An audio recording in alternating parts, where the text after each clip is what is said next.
केंद्र सरकार मुर्दाबाद मुर्दाबाद मुर्दाबाद केंद्र सरकार मुर्दाबाद भारतीय जवानावर झालेल्या हल्ल्याचा भारतीय जवानाच्या झालेल्या हल्ल्याचा भारतीय जवानावर झालेल्या हल्ल्याचा राजीनामा दो अमित शाह राजीनामा दो अमित शाह राजीनामा दो राजीनामा दो अमित शाह राजीनामा दो अमित शाह राजीनामा दो छत्रपती शिवाजी महाराज की जय छत्रपती संभाजी महाराज की जय जय भवानी जय शिवाजी आवाज पुण्याचा शिवसेनेचा ताकद पुण्याची शिवसेनेची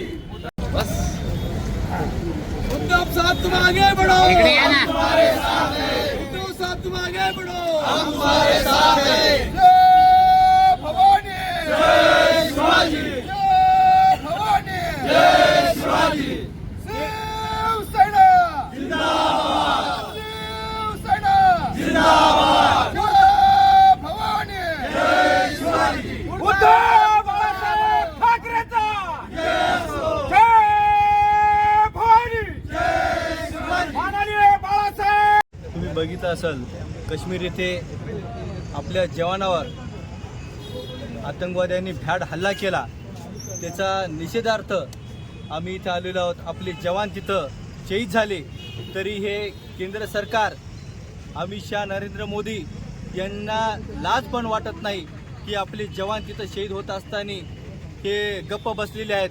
तिथं खरं पाहिलं तर कारवाई व्हायला पाहिजे. याचा अर्थ आम्ही केंद्र सरकारचा निषेध करण्यासाठी इथं सर्व शिवसैनिक उद्धव बाळासाहेब ठाकरे पक्षाचे सर्व शिवसैनिक इथं आम्ही जमलेलो आहोत. काय मग आमच्या पक्षाची मागणी आहे की अमित शहानं राजीनामा गृहमंत्र्यांना राजीनामा द्यायला पाहिजे.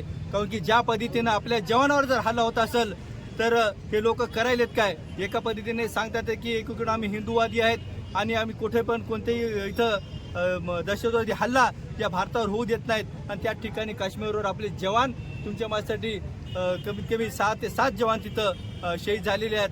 त्याचा निषेध म्हणून आम्ही सर्वजण इथं जमलेलो आहोत.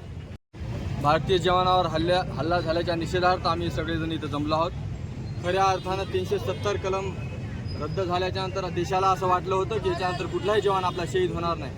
पण 56 इंचाच्या छातीवाल्यानं दाखवून दिलं की ते किती निष्क्रिय आहेत. खरं तर शंड म्हणायला काय हरकत नाही.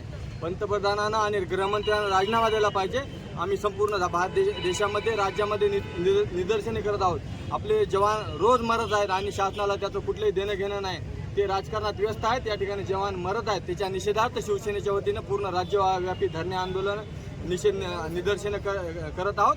येणाऱ्या कार्यकाळामध्ये जर याच्यावर कारवाई जर झाली नाही तर निश्चितच भारत पेटल्याशिवाय राहणार नाही.